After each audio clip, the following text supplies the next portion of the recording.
देखना ये है कि हमारी शादी जिसके साथ हुई है, ठीक है, उसके भी कुछ कर्तव्य हैं, दायित्व हैं। क्या वो अपनी जिम्मेदारी निभा रहा है? वो जिम्मेदार व्यक्ति है? तो फिर उसका हमें त्याग कर देना चाहिए। नहीं कर सकते। वही बात, फिर भोगो भोगो। वही बात देखो, तुम्हारी एक उंगली खराब है, शरीर को बचाना है तो उंगली काट दो। कहो नहीं काट सकती तो पूरा शरीर सड़ाने के लिए तैयार रहो। फिर सीधी सी बात है, बहुत ये सिद्धांत है। या तो आप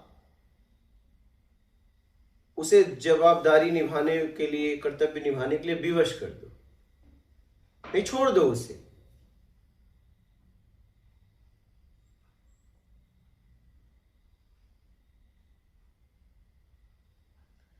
जिसको समझ जीने के लिए समझ होती है वो निभाना ही नहीं चाहता है।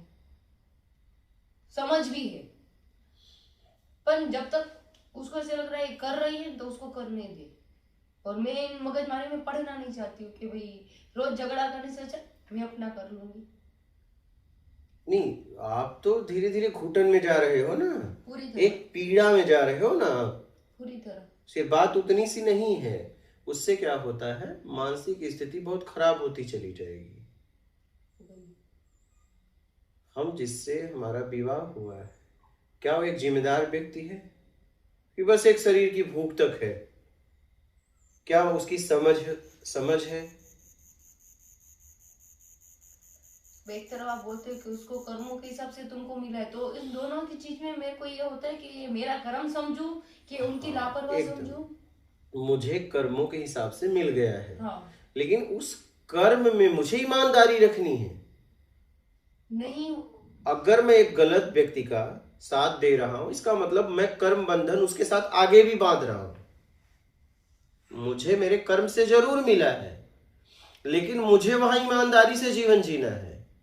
किस तरह ईमानदारी? ईमानदारी कि जिसके लिए वो है और जिसके लिए मैं हूं, क्या मैं और वो मिलकर अपना कर्तव्य निभा रहे हैं ईमानदारी के साथ?